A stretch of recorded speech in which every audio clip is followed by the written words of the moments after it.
குருஷேத்திர போர் நடந்தது இல்லையா, மகாபாரத போர் நடந்தது. அந்த மகாபாரத போர் நடந்தப்போ அங்க இருந்த நம்மளோட விஷ்ணு அவதாரம் யாரு? கிருஷ்ணர். கிருஷ்ணர் என்ன பண்றாருன்னா கர்ணர் கிட்ட போய் கேக்குறாரு, கர்ணா, நீ துரியோதனன் கூட இருந்து போர் புரிஞ்சனா நிச்சயமா இந்த இந்த வர போருன்றது பேரழிவை கொண்டு வரும். நீ பாண்டவர்கள் பக்கம் வந்துட்டனா இந்த போரே வராம நம்ம நிறுத்திடலாம் அப்படின்ற மாதிரி கிருஷ்ணர் கிட்ட போய் கேட்கிறாரு. அதுக்கு கர்ணன் என்ன சொல்றாருன்னா, இல்ல, நீங்க சொல்றது எனக்கு புரியுது, ஆனாலும் என்னால பண்ண முடியாது. ஏன் நண்பனை விட்டுட்டு என்னால பாண்டவர்கள் பக்கம் வர முடியாது.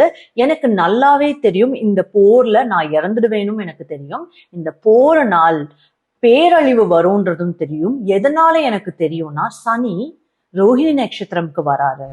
சனி ரோஹிணி நட்சத்திரம்க்கு வரும்போது உலகத்துல இருக்கிற உயிரினங்களுக்கும் சரி, உலகத்துக்கே சரி, அது ஒரு பேரழிவா கொண்டு வரும் அப்படின்றது எனக்கு தெரியும் அப்படின்ற மாதிரி ஒரு மெசேஜ் மகாபாரதத்துல இருந்து நடந்த இந்த கதையை பாத்தீங்கன்னா வழி வழியா சொல்லிட்டு வராங்க.